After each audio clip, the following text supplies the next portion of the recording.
Good evening. We'll start the session because even my coordinator is getting late. So we'll start the session now. Good evening once again. It's a great pleasure for me to welcome you all to this today's lecture.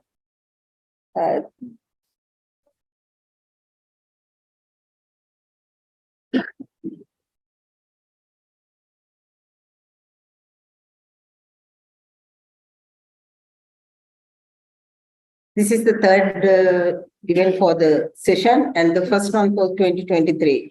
So it's a great pleasure for me to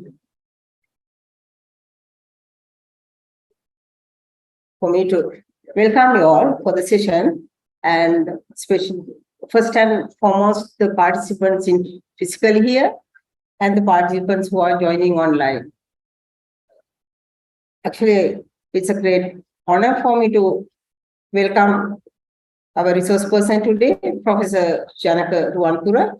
Actually, he is in his holidays in Sri Lanka, but he accepted the request honestly and without any hesitation. So thank you for that and appreciate a lot. I welcome our President-elect, Professor Ranjit Disana, for the session. You are with us with your all the busy schedules. And actually, I must especially want to thank you because I got the resource person from the Candy Conference. So it was a great opportunity for all of us and who joined the seminar. Yeah, thank you. Let me introduce our resource person. Now, he is the Vice Provost and Associate Vice President Research under the International Era and Professor of Civil Engineering at the University of Calgary, Canada. He earned a BSc in Pondit Serving from the University of Moratuwa, MSc in Construction Management from Arizona State University, and a PhD in Construction Engineering and Management from the University of Alberta. It is proud to say Professor Ruwanpura is probably the first and only native Sri Lankan to have obtained a competitive national level research chairperson, Canada Research Chair in Project Management Systems, and then to become a senior administrative lead in the university. He has been recognized with many national and international awards. He is a fellow of the Canadian Society for Civil Engineering. He was the fourth Canadian and first Sri Lankan to be inducted as a member of the National Academy of Construction of the United States of America.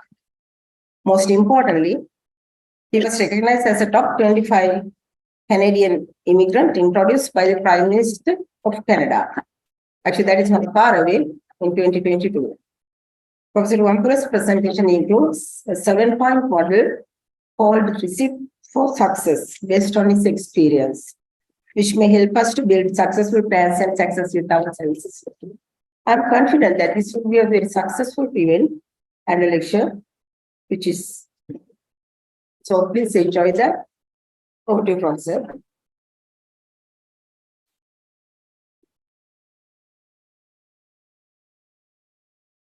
Thank you very much for the kind introduction. And I just already showcase my microphone. So let's see what I can. You all can hear me? Okay. Right. Yeah. So I want to thank the institution for inviting me to present this talk today. I know that we tried it last week as well, but due to unavoidable circumstances, we have postponed it. But it's wonderful for me to be here and to give a talk that is something that I believe that over the years that I kind of, when I go look back into my history and say, hey, what is the success for us? How can we achieve success? And I'm going to start saying a few statements that I have been telling my engineering undergraduate students over the years when I was teaching. And the 3 statements I always say: you are hired for your technical skills, you may be promoted for the leadership and management skills, you may be fired for the lack of people skills. And I think it's very important that whatever, especially in our fields of engineering, and obviously we want our engineers to have the technical capacity, technical expertise. That's why in our universities we produce them. We are overloaded with them with courses on engineering, and they basically graduate with a Bachelor of Science in Engineering. And then, of course, it's mostly technical courses. And then we realize sometimes when they get into industry, and then that's where through experience they will learn other things. So that to become comprehensively a good engineer, and the engineer so some of the engineers will stay in their technical path, right? They are good technical engineers, nothing wrong with that, because they become really, super engineers with whatever the field they are in. Some of the engineers take the path to get into leadership, administration, they become entrepreneurs, right? And some of them can go to politics. That's a different aspect of it, right? But the key is that how do we develop an all-round capacities and capabilities of our engineers? Because I've been dealing with, and I'm going to Canada now for a while. I'm going to Canada, and so when I speak to my industry people in Canada, sometimes they say, you produce engineers, but we have to really train them when they come to industry. And that's kind of a little bit of insulting. Not everybody's saying that. But some people, sometimes they say that you do all these things in the university, but sometimes they lack X, Y, and Z. So can we do all that during that 4 years? No, we cannot. It's very difficult. But I think we are doing the right thing by producing good engineers through our university, right? So therefore, but then how do we make sure that engineers will take the advantage and enhance other skill sets? Sometimes people call it soft skills. I don't use the word soft skills. I call it fundamental skills. So some of the fundamental skills are really, really critical for them to become better engineers, and then they become engineering managers, they become engineering leaders, they become, company CEOs, right? And some of them get into the management side of things. I think, it's really, really important, but there is a path for them to do that. So during today's talk, I may use some of my examples, and this is not for boasting purposes. I might use my very good friend and president-elect, Professor Ranjit Sanak, as an example, because I know him too well, of some of his stories and success stories as well. I may use some of the other people without telling them who they are. But just the key is, when I look back, recently I developed this model, and to say, what does the recipe for success means, right? What are the key components that helped me when I was an undergraduate student from 1986 to 1992 at the University of Moratuwa? I did my Bachelor of Science in Quantity Surveying. We were the most fortunate student, very privileged students, where we spent 6 years for a 4-year degree, right? And that was really a fantastic opportunity. I mean, you don't get to spend more time in the university, but we did. We spent 6 years, and that I call it a little bit of a privilege. But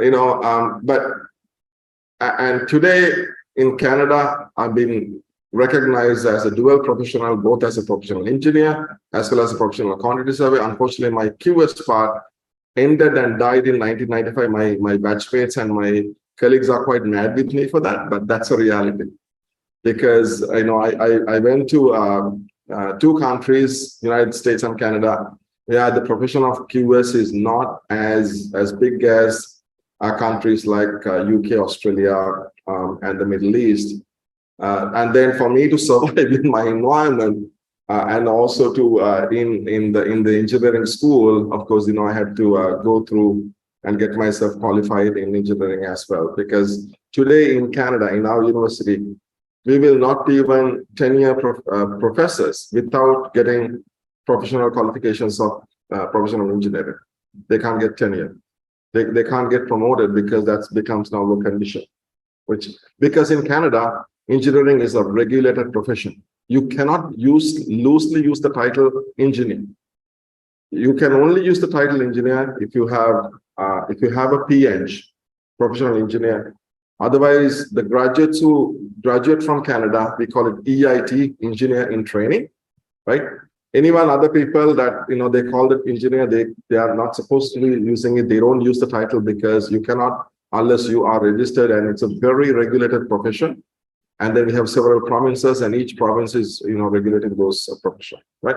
But anyway, just giving a little bit of background from where I come from. But I think I just wanted to. You mentioned about my background. So, what's happening?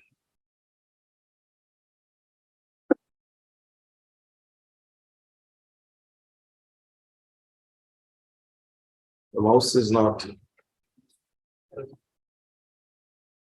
Okay, right. So I'm just going to briefly mention. I know. She mentioned about my background, but technically saying, yes, I did my undergraduate degree at the University of Moratuwa, and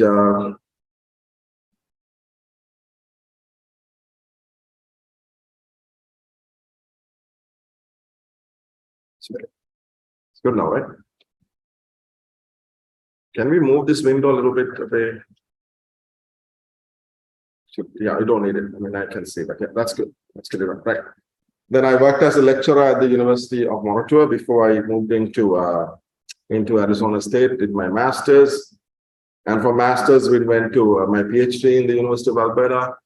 And then I started at the University of Calgary as an assistant professor in the Department of Civil Engineering. And then from there, associate professor, became a Canada Research Chair in Project Management System, which is a nationally appointed chair. And then also became a professor in 2011. But then, of course, some of my administrative work, and I moved away from my academic life in 2013, and I became Vice Provost International, which is equivalent to a Pro Vice Chancellor International in the UK system. But now I occupy the Pro Vice Chancellor role, both as research and international, right? But this is the model, and I want to sort of give it a shot on this one in terms of, since we also have many of them online. I'm not giving my words right now, so I'm going to try and see whether who could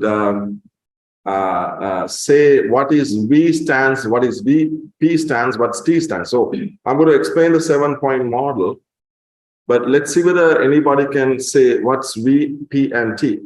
And I will try to monitor the chat room to see whether there's anyone else would actually come up with the words.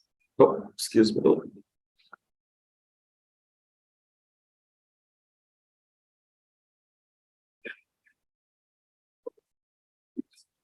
How do I minimize? Yeah. Okay, here. So anybody, what's V, P, and T stands for? Any guesses? Let's try the audience here. And also let's see whether those who are in online, are they really listening to it, and find out whether anybody can guess that.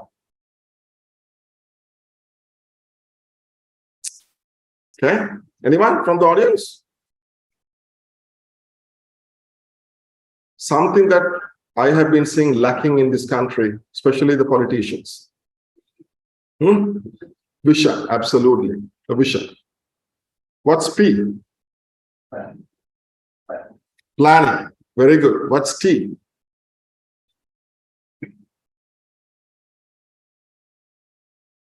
What's T? So think about it. You're visioning, you're planning. Target? Did I hear the word target?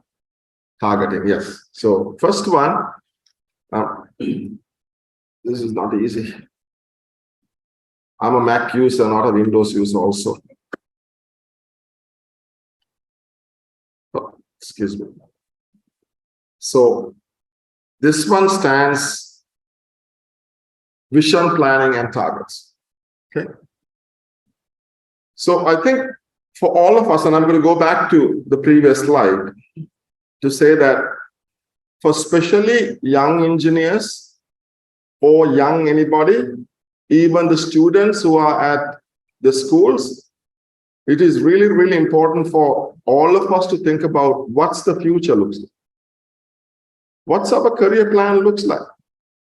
What do we want to be in another 3 years from, another 5 years from? Sometimes it may be difficult to target, a 10-year horizon.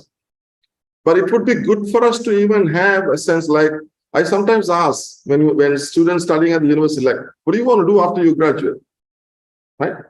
I think you should have that vision in your mind. It really helps you to guide yourself to where you want to be. Right? Of course, there are uncertainties. Things may not happen in the same way that you plan, but I think it would be good to do that. And if those who do not have a career plan, my advice is at least take a piece of paper one day, just relax and think about, what do I really want to do? Where do I want to be ended up in, right? And then set a plan, set a basically vision and say, this is what I wanted. And you can set a little plan and say, okay, this is what I'm going to do to get to that vision, right? And then monitor that plan. Maybe take that piece of paper every 6 months to find out, am I reaching my plan? Am I getting closer to my plan? Sometimes your plan may be a little too ambitious. It's okay to be ambitious, right? If it's too ambitious, how do you lower down and see whether that you can achieve your vision? Maybe you will realize the plan is too easy to achieve, and then you can change that. I think it's important. That's where the principles of agility comes in place. Remember what happened in COVID times, right? Now, there are so many people today online, rather than having the auditorium filled with people. And we had to find an alternative way of doing things, the principles of agility. So therefore, it's important that you set a vision for yourself, develop a career plan, monitor the plan, make the necessary adjustments to get to where you want to be. Right? Something that is really critical, and this is where I will bring Professor Ranjit Disanayaka's name, very optimistic. Whenever I ask him something, he will never say no to me. He'll say, let's try it. We should be able to do it. Let's do it. I like that positive attitude because it's important. You're optimistic. You don't want, you're not going to be, we are not a negative thinking because, and I find so many people, when you bring something, they have been very negative. They will tell 20 reasons not to do it. And I always tell them, give me 3 reasons how to make it happen, rather than giving me 20 reasons not to do it. Right? Because I believe, and I think Professor Disanayaka knows me also, I'm very optimistic, and the word impossible is not in my vocabulary, but I put some conditions on that. As long as you target anything ethically, especially we as professionals, ethically and professionally, and if the task or the activity is realistic, and if you have a commitment to make it happen. Like I cannot say that I'm going to touch the sky, which is not realistic. Right? I mean, you can, so nothing is impossible, has some restrictions. As long as you're ethically handle it, professionally handle it, if it's realistic, and you're committed to make it happen. Right? And at the same time, I think it's always good for us to think, whatever the direction you can go, climb the tallest tree that you can possibly go, and see where you can achieve your targets, your vision, and set a vision. And as I said, I think this is something that I am seeing, especially, our country have seen it. I mean, sometimes the leaders come and set visions, but they are not practical, right? It's very important that we set a vision that is practical, that can be achievable, and we can monitor that plan, and then we target to get to that success, right? And it's okay to set high quality standards. There's nothing wrong with that, right? And then the other thing that I'm always saying to people is, if you are in a comfort zone, where I'm doing a good job, I have a decent job, I'm getting a good salary, I'm happy about my job, why would I worry about trying something new? Right? Unless you try new initiatives, you don't know where you can get to those achievements. So I think it's important that especially when you are in a comfort zone. And it's like a small pyramid. If you have a small pyramid, how do you expand that pyramid so that it will become better for you? It actually can achieve many other achievements if you think about some of these other options of getting there, right? And I used to play a game where to show how our mind is trained. If I train your mind on some aspects of it, you are blocked within that mindset. And then you don't, sometimes you used to be out of the box thinking because you are not thinking outside of that, because you are so trained in your mindset that you don't want to think differently, right? So that's why I'm going to come back and say, I think it's good before we talk about a vision for a company, vision for a project, vision for a country, you should have a vision for ourselves, right? What's the vision for me? What am I going to get to that? And how am I going to get to that? What's my plan? How am I going to target something, right? And I'm a living example of always tried that, setting up visions and setting up plans and setting up targets so that I could get to those things. Okay. So the second one that I'm going to talk about, I guess. So let me try the next word, two keywords, L and E. What do you think L and E stands for? Huh? Learning and education. No, not actually. It's interesting. I gave a talk at my school yesterday. I heard exactly the same two words. Leadership. Leadership. How do you, okay, the word E is linked to leadership.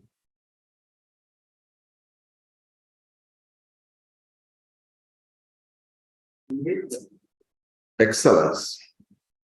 Leadership and excellence. The reason I'm saying that, not everyone become leaders, right? And sometimes you know that through our living examples, some leaders come, but we don't see them as leaders, right? I think you need to prove yourself that you are a leader, or the others will say, he is a leader, she is a leader, right? Because the others will recognize you are a leader. So leadership is good, but you don't want to be just a leader that others will say, well, he's like a useless leader, right? If they say you are a leader, you are an excellent leader, or you are an inspiring leader, you make an impact to society, you will make an impact to the company, you will impact to whatever, I think then it is really critical to showcase that leadership, right? Engineers, I strongly urge you, because I think getting into an engineering degree is a privilege, in my opinion. It's a professional degree, right? Engineers, I think it would be really good for you all to think about looking at the leadership aspects, because you might take a leadership position one day, right? I think that's the way that we like to see as academics in our universities. We want our students, once they get into technical qualifications, and for them to become leaders as they grow down the road. But the key is this is something that I have been paying a lot of attention from my school days, right? I think it's important that leadership is critical, but you need to make sure that you portray yourself as a leader, and others will recognize you as a leader, right? I'm going to show you some of my old pictures from my school days. Of course, I used to have lots of names when I was at school, because I was too much involved with societies and associations, and but I think it really helped me. I studied at Nalanda. I did all kinds of activities, anywhere from senior prefect, president of a Buddhist association, secretary of a drama and society. So they call me Sangam Paulo. That's okay. It helped me. But it really helped me, because I actually learned the principles of that leadership, from school. I practiced them at my school. It really helped them to balance my educational activities while doing other leadership activities. And then I'll show you an example. Actually, I purposely wanted to bring this slide to you because in universities, it's very difficult to bring politicians into universities. And this is, in my opinion, and I am not afraid to say that, this is one of the greatest people that we had in this country. Late Lalita Mudali was the Minister of Education and Higher Education at that time when we were in the university. I call it the best president that we never had. Right? So characters like that was very well qualified. And when he was the minister, we wanted to bring him to the university, but of course, with the university environment, that was not possible. So instead of that, we brought him as a chief guest for a university matter organized by the students at Mount Learning Hotel. That was a brave affair. We made it happen. We raised money to actually this is to do an awareness program on quantity surveying at that time, right? But it was, and then of course we were targeted by some of the student leaders in the campus saying that they brought a minister for an event. But yeah, these things happen. But you need to take the challenge. Because at that time, our objective was to enhance our profession. And we wanted to get a qualified person, get attention, and then invite a lot of industry professionals, right? And for this one, we got many engineers, architects, QSs, and others came, and then so we created that setup in there. But where did that come from? The grassroots level. So my advice to you is that whatever the stage that you are in is really important that if you think you can provide leadership, if you think you can be a better leader, I can try it out. It's not going to harm you, right? So then this is where I believe some of the things that I have done, those my younger days, had stayed on with me. When I did other activities. And when I was really active in research, and being a Canada research chair, I resigned from the research chair, applied for a position, for a senior leadership position at the university, and I moved away from my research to a leadership position. I think that is Sangha Palwa thing came back again in a different way, where I wanted to try something differently, right?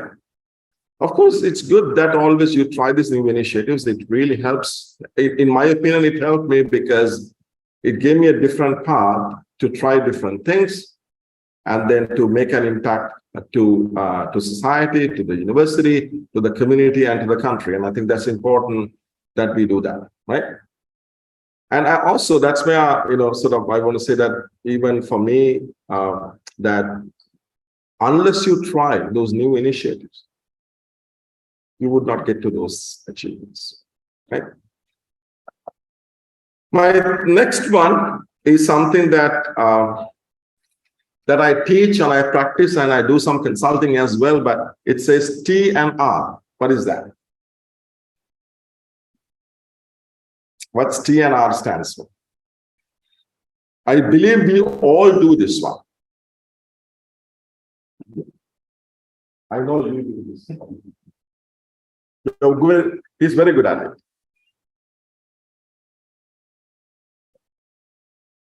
Taking risks.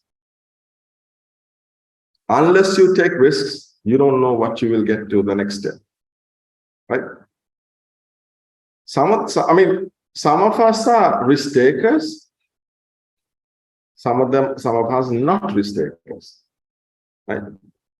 And some of us will take a long time in analyzing, over-analyzing, and then say, you know what, let's not take this new initiative. I would do whatever, I stay there.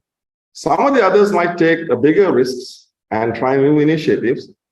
You may be successful, but unless you try, you don't know where your success looks like. Right? Because anything that we do, I talk about, especially in my project management environment, in a new project, there's so much uncertainties at the very beginning. We don't know everything, right? And some of the uncertainties is the reason that would create risks. Right? So what do we do in a project? We identify those risks, we qualify the risks, we assess the risks, we call it quantification of risks. right? And we ask them, what's the probability of that thing happening? And if that happened, what could be the impact of that? And then we come up with what they call risk responses, which can be eliminate the risk, mitigate the risk, transfer the risk, right? There are some options available, or accept the risk, right? Again, I'll give an example, which is actually one of my very life journeys that changed my direction. So when I was doing my master's at Arizona State University, of course, I wanted to do my PhD. So I applied to a number of universities in the US. And I put one application to a Canadian university. Within 2 weeks, someone from the Canadian university, a professor called me, actually called my supervisor at Arizona and asked, like, this guy is from Sri Lanka, he's in Arizona. Arizona's weather is actually worse than Sri Lanka in terms of the hot climate. It's almost like Middle East. Now he's applied to a university in Alberta, which can go up to -40. He said, is he really serious coming there? So my professor had said, why don't you talk to him? So I got a call and he asked me, are you really serious coming to our university? And I said, I'm interested in coming. He said, what do you want? What? So I said, I am from a very poor country, from Sri Lanka. I don't have funds to do my PhD. If I can have a scholarship, I would come there. We actually had a gentleman's agreement. And then this professor, who actually, Professor Disanak knows him too, Professor Samari was there. And we cannot guarantee. I mean, we as university, we can't guarantee. But he said, by looking at your qualifications, we might be able to get you a scholarship. So and I said, if you do that, I'll come to Canada. I kept that word. I got some of the offers in the US. I did not take them. I still believe one of the best decisions I have taken in my life. Right? So I went to Canada and never returned back. I never intended to go to Canada when I was in Sri Lanka. Canada is a great country, so that's why I've been living there for the last 25 years. But I actually managed to take that risk at that time. I was in a comfort zone in Arizona, and I had other admissions in the US. While I'm doing that, I decided that I would actually go to Canada, right? Which gave me, and similarly, the change of careers. The second example, I always say, when I was doing at a peak in my research chair, I felt that the right time for me to enter into leadership at the university, and I took the risk. I went there, and I think it worked out. Thankfully, it did work in a great way. But if I did not take the choice, I would have probably stayed the same. Then maybe I would have been more successful. I don't know that. But all I'm saying is that it actually gave me a much more broader horizon and appreciation about some of the other disciplines and some of the work that we have been doing. Okay. So the next one is I believe that changed a lot of me as a character after I became a senior administrative leader at a university. A word starts from P. What is that? No. Actually, we want to see whether anyone training and recognition. No, that's number one. Okay, anyone else? Sometimes we say that you need anger management, otherwise you'll be in trouble. Can you think of the word now? Patience. Right? Patience. Because we might not get everything the way that we plan.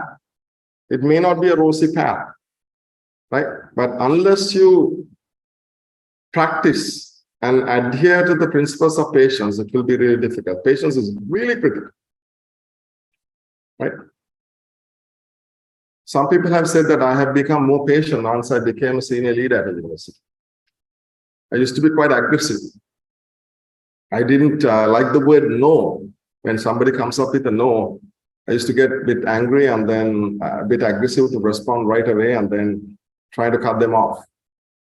But I realized the patience, you need to cultivate the patience. practice the patience. And sometimes you could end up in failures. That's okay. Right? It's important that you realize that not everything could be successful. Like be patient to get to where you want to be to achieve, right? And again, I'll give you one example that during those times where we were at the university due to some civil, I would not call it civil war, the civil unrest in the country, the universities were closed. Were you you were there too, right? Yeah. So, and we actually did not have a future about the universities. And I was really, I was not sure what to do. And then I applied to a number of universities in UK, US, and Australia. It didn't work. And I, actually poured, I mean, again, this is not to, on a faith, but there was a senior monk who actually advised me, and I'll say it in Sinhalese. I say, Mahatya mukada hadissu enna rata. Home in the kala. Why no rata? Dang name kala. It's not the time to go abroad. Right? And I think I probably got mad with him at that time. Right? Because, trying to cut my plans. But again, I think the patience, you have to sometimes be patient, because it will help you. Actually, it becomes, we call it, you get your maturity. I think patience is something that can really help you to enhance them. Okay? Let's go to the next one, O, C, and C, because I'm combining three keywords that are connected. Let's see what are your guesses on the word O, C, and C. I used the word O in the past in one of the slides. And I said, Professor Disanayake has that element, optimistic. All right? That's one, that's O. O stands for optimistic. What's first C and the second C? And I right away say this is not communication, but communication is really critical. Challenges are really critical. Like they're all connected here, right? But this second C stands for confidence. A third C stands for something really, really important. And as Sri Lankans, we actually are very talented people. Sometimes I'm worried about that we are not doing follow-up work. Commitment, right? Commitment is really critical. So I'm going to talk about these three things in there: optimistic, confidence, and commitment. Right? So those are three things that I sort of wanted to talk about. Optimism is really critical. I think, it's good, as engineers, I think it's important to have that optimism that we built into that one. Of course, when you become senior, become leaders of engineering, right? If you're engineering managers, it's really critical to have that optimism in your mindset. But the key is that you build your confidence so that it can enhance your ability to analyze, try new initiatives, taking risks, and to tackle problems in a challenging way, right? It might be a problem, some of us, to overconfidence, right? That's another negative aspect of this, right? That's why I want to tie the confidence with the commitment, because if you're committed to achieve what you want to achieve, I think it's connected to that, and say that optimism, building that confidence, and making that commitment to make it happen is going to help you as individuals at whatever the stage in your career as an engineer. Whether you are an engineer in training, whether you are a junior engineer, whether you are a senior engineer, whether you are an engineering leader, right? It's really, really important to have that. And especially I wanted to emphasize the word commitment, because commitment really gets us into where we want to achieve. Even as a country, right? It's not about talking in big things, we are going to do X and Y and Z, we are going to do this and that, but don't limit them just to words. Make a commitment to make it happen. And that starts from your roots at your home, at your school, at your university, at your workplace. right? And then if people say, yeah, this fellow, if he's promised something, he's going to deliver it. I think that gives that reputation, right? Because that it adds you as a reputable professional, a reputable engineer. They'll talk about it and say, I think we like to work with so and so because he's a committed person. He has all the resources and he will make it happen, or she will make it. Next one, I'm going to talk about M&T, and this for that, Professor Disanak is an absolute living example. I'm sorry that I'm taking you as my case study today. Right? He's a living example. I'm actually closer, but not as close as him.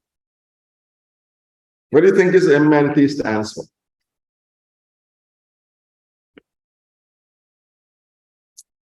Just give it a try. What's M&T stands for?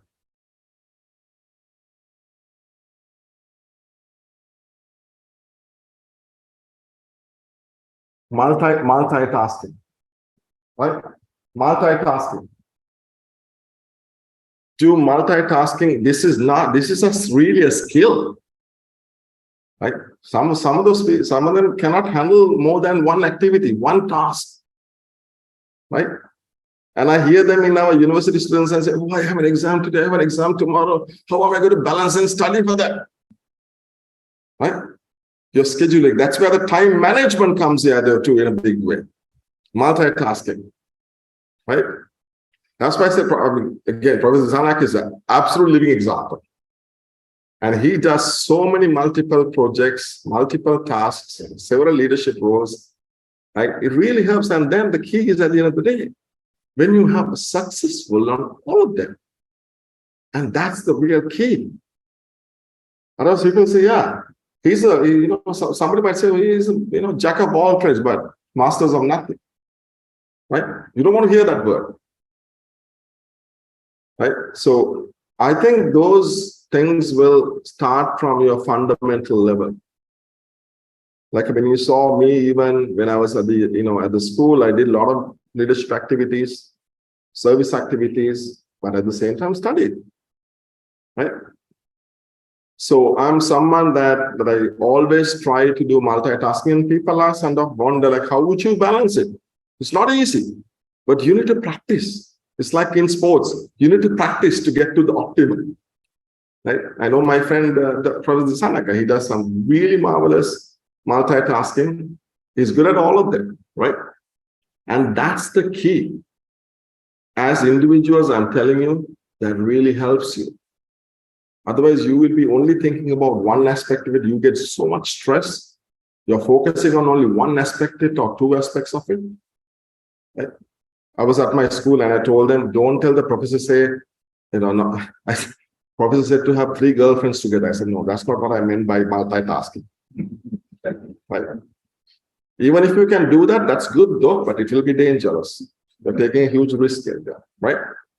So multitasking is something that we need to try, right? I would encourage you to do beyond what you're typically committed to do. It really helps you. You know what happens? It actually builds more confidence, right? It helps you to build more confidence. And then at the end of the day, then you can make a better commitment, right? The last one, B, H, and F. I think I'm going to show that one to you, because rather than nothing is going to be useful, achievable, unless you are happy and have some fun. In our day-to-day life, our life is busy. We are engaging in a lot of activities. And whatever the technical things that we do or the jobs that we do, right? I'm too busy, I don't have time. I don't even have time to sleep. I don't have time to deal. No, balance. Balance. Right? So you need to make sure while you're doing all your other work, keep some time for yourself. Right? Have some time for exercises. Have some time to even check your health. right? Until, you go to and do a blood test and then the blood test will tell you X and Y. Don't wait for that. Make sure that you proactively do that because you're helping yourself. You're helping the society. You're helping your family. I think it's important that to have that balance and be happy and do whatever, things that you could do, whether you want to watch movies, whether you want to play sports, whether you want to listen to music, and this and that would help so that to have your life be happy. And it really helps you to increase energy, right? So that you could do better. Because this is the way that I saw myself over the years. And I think you can sort of see that if you take any one of you, am I fit into that same model? I'm pretty sure some of you maybe 100% fit into that. Some of you may be fitting in some parts of it. Or someone saying, what is missing here? So, like, for example, recently one of my friends said, what about the challenges? I said that challenges are critical, but challenges comes in a bunch of ways. Taking risks with the patience and the optimism is some of them actually are linked to challenges. Enhance your communication. It's really, really important. Right? So I'm going to end up with saying some statements that is really critical for us, especially those people like us, professionals in whatever the field. Like, I'm just taking the way engineering right now, anyone. Sometimes you feel like you are a juggler. There are too many balls in the air, but you may not see all the balls at once. Right? You might not be able to catch them, all of them. Right? But none of these things that I'm talking about or anyone else, you cannot achieve them alone. I think we need to be supporting. We need to be a good team player, work with each other. If you make that commitment, respect to each other, be a good team player, I think we can achieve better things together. Right? And then also, sometimes when you say that you juggle some balls, some of them will fall into the ground, so you cannot catch them. But don't be too greedy. It's not going to help you. But the main thing I will say that the last part, enjoy what you do. Stop complaining. Be optimistic. Okay. I'll leave that thought and say, in order for you to be successful, if you think that any one of the thoughts that I indicated, right? Maybe it could be one thing, two things, three things, or maybe the whole model. If you think that could be useful, please try it out. And I want to see, and I wish you all the very best for your careers, whatever the stage that you are. Thank you very much.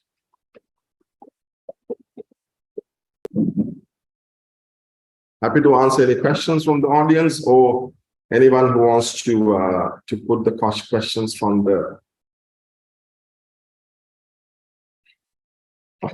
Somebody says happy and funny. Yeah, funny is also good. Thank you, Abdul. Okay. Any questions or anyone from questions, or I don't know, I can monitor the chat as well. Let's keep the chat open. Any questions?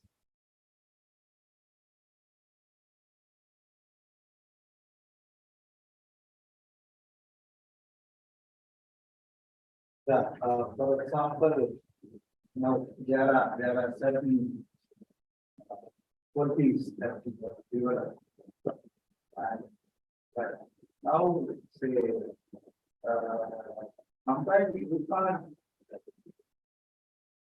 master or we can't keep the effect on all. Is there anything that you can say like one word? You practice this, then you automatically become so. Can you say it short? Or you are talking about the even I don't get it. But so for example, you have so many medicine. So if you have can't do recommend, but of course it's better to take these whole medicine. But at least if you don't have take this step that you will recover. Like something like that. So what's the key ingredient there? Yeah, Right? What's the exactly, key ingredient exactly. there? I think to me, the key ingredient is the first word that I'm saying, setting the vision. Really, really, because unless you have the vision, you cannot achieve. It's like, I'm going to get two keywords, vision and the commitment. The commitment is really critical because you can't set visions. something like maybe he genuine or something like that. Genuine, I mean, I think to me, the word genuine comes as a key prerequisite. We need to be genuine anyway. As professionals, I mean, the word ethical, professionalism, and genuine nature are prerequisites. Definitely, you need it. You need it, right? But I think key is to make a Vision, connection. Yeah, yeah. vision is important, but then some of them are very visionary. But then you don't have a commitment. So I think How about our dream, same as the vision, isn't it? yeah, inspire. Yeah, Dream is the dream. Yeah. You will basically. I mean, I think the vision comes with we are dreaming. We want to dream to become. We want to be inspired, and we want to be dream to become X and Y and these things. We have dreams. So what I say that when you have the big dream, because you have to do this most of the thing, all. Otherwise, you can't achieve the dream. Yeah. Am I correct? Yeah. The people need the dream, but in order to achieve the dream, you have to make sure that you will be taking care of what you said. Yeah, absolutely. I think there's a comment I said back to normal and change to face the challenge. I think it's important there because I think these are some of the good ideas that we have.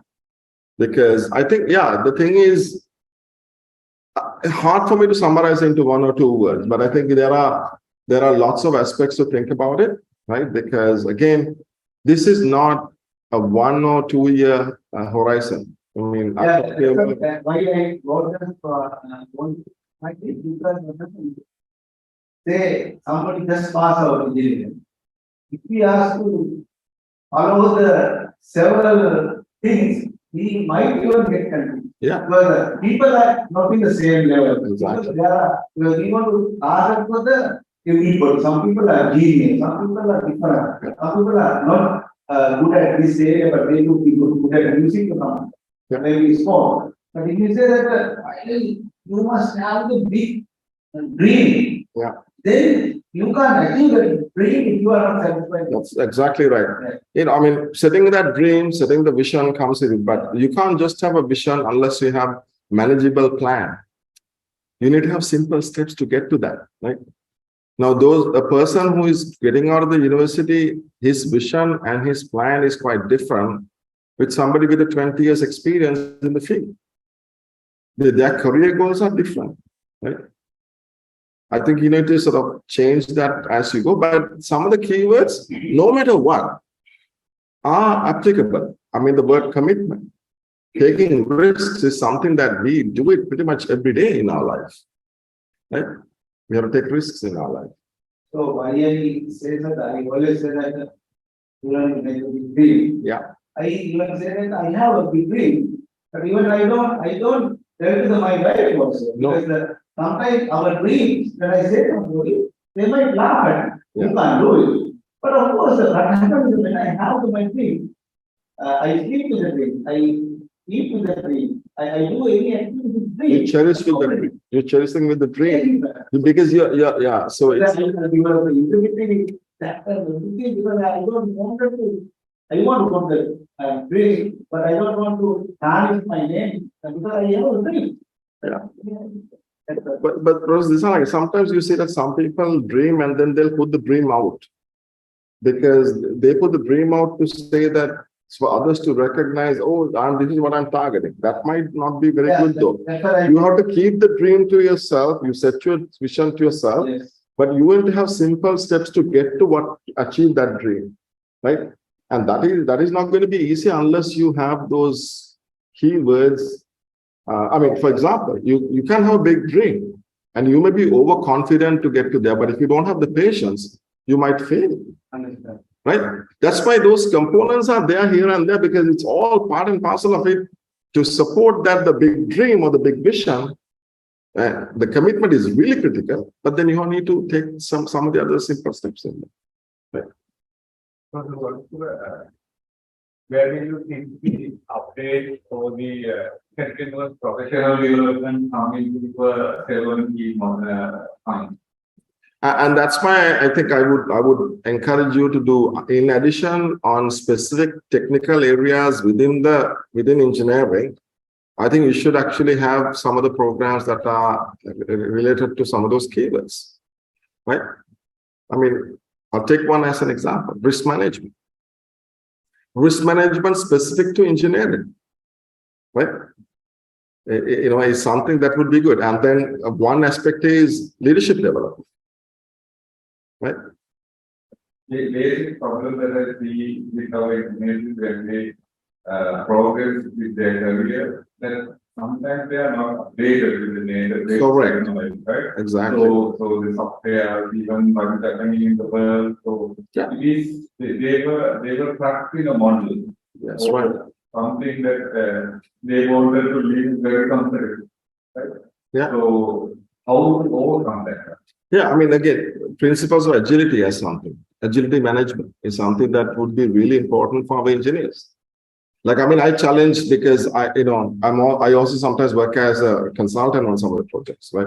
In my projects, I challenge when they come up with a certain design and say, how do you enhance the value of the design? We call it value engineering. So we do value engineering for engineering design. We do constructability for the contractors. Because at the end of the day, there's an investor who is willing to pay money for a project. And the owner wants a great design, a great a product at the end of the day, which is sustainable, and then reduce the cost of maintenance. Think about it, right? So for that, if you have valuable designs, and that's why we said, things like value engineering, constructability, some of those things can help. Right? But a young engineer might not feel the value of it because you have to go into practice to see what's happening in the industry, learn from examples, learn from mistakes, and then they'll try that. Right? Lot to do. Yeah, no, there are no questions anyway. Oh, the following 2 words: back to normal and change to face the challenge. So, I don't know what you mean back to normal, because I think, yeah, so this is, I feel like back to normal because actually in my opinion, COVID taught us a different lesson. We had a lot of challenges with COVID. And we lost so many people. It's not a good thing. That's a huge pandemic. But we were running at a unsustainable life in ourselves. Were you willing to say no to anything before COVID? You take anything. We take anything. We don't want to say no. People thought that, oh yeah, you need to travel to these places to get things done. Now today we realize now travel is also being challenged now, right? You can say some of the things. During the COVID time, we made our lives. We did things using virtual world, and we continued. Right? So back to normal in the sense, I had to really understand the word, what is normal means, right? So that you set the standards for what normal means, and then when you come back to that, are we back in the same mold? Are we back in the same situation? Are we doing the same things that we used to do it? Or are we doing things differently? And then at the same time, I mean, it's true that as we go, we face many challenges. And I know if you take 2022, for example, Sri Lanka, I mean, right after pandemic, with everything that happened during that year, with our economic crisis, with the Aragale, right? Changing the leadership of the country, right? Huge, big things. And also a cost of living, right? And I think those challenges are continuing. And we have we have economic crisis, we have energy crisis. I mean, if you look at the challenges, we have tons of challenges. But I'll say an example. 2017, I had discussions with some of the key people, including government, to talk about suggesting an energy engineering program in Sri Lanka. Right? Because we have our engineering program very standard, same old ones. How many new programs have come to engineering? Right? Even Stanford University, the oil and gas engineering is now called energy engineering, because they are now talking about more on renewable side of things rather than the old oil and gas stuff.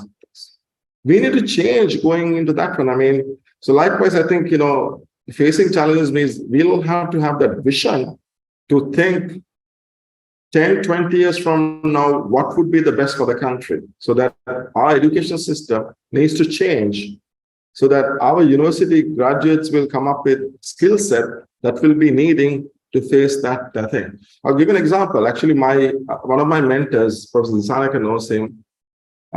He's one of the great engineers from Sri Lanka, Professor Chandana Virasinghe, who is at the University of Calgary. He was our former Dean of Engineering. So one day he had gone, this is around 2002, I believe, when he was the Dean. He went to Australia and he heard the program called software engineering. Those days, universities had electrical engineering, electronics engineering. Some of them had computer engineering. He heard the word software engineering and he had no idea what is software engineering. He came back to Calgary and then told them, let's explore software engineering. And we started a new program in software engineering in 2006. Not successful. Students didn't want to go to software engineering. That was the last choice of the students. Today is the #1 demanding program. You see that? As a leader, you heard something and he didn't even know what is software engineering.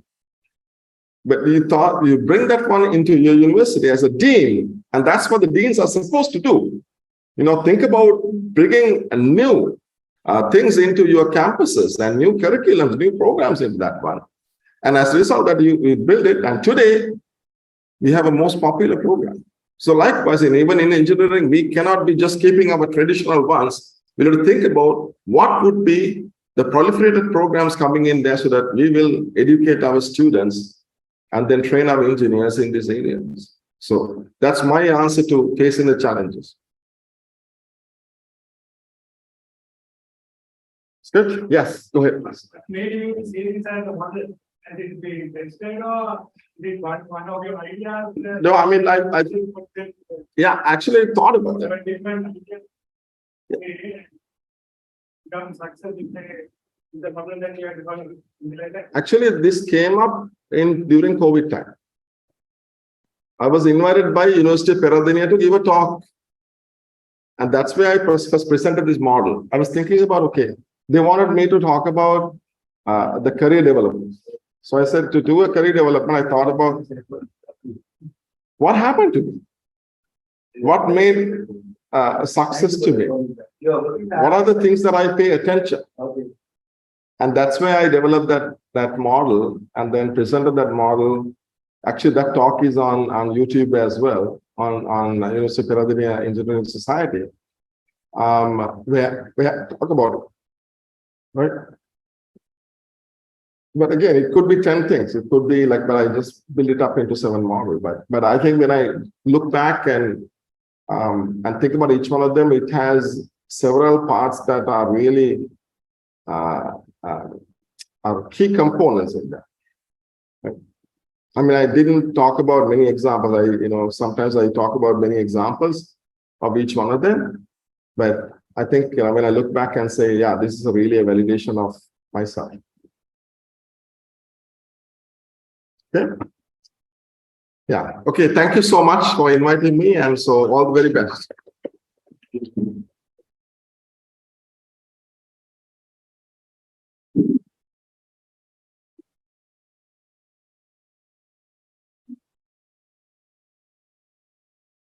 It was a wonderful presentation and a good lecture. I think I can see everyone has enjoyed it, and especially your friend, he made a lot of questions as well, right?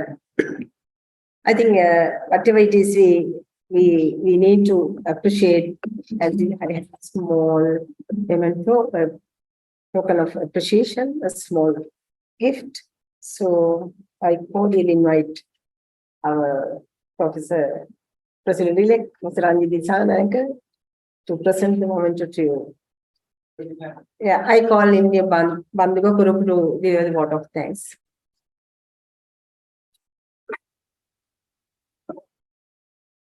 Good evening, everyone. Thank you very much, Professor Janagaruwanpura, for your informative and very inspiring session today. And it was really an eye-opening session for all of us to develop our own career, and as well as there were really interesting inputs for the development of the country as well. Thanks again, sir, for your sharing your valuable time and experience with us. And also, I would like to thank President-elect Professor Ranjit Disanayake and all the council members for your presence today. And also, I would like to thank the IESL Secretariat and the IT department and the publicity department for making this event a success by maintaining the hosting arrangements. And also, last but actually not least, I would like to thank all of you for your active participation through physically and as well as through online platform. Thank you very much all. Have a wonderful evening.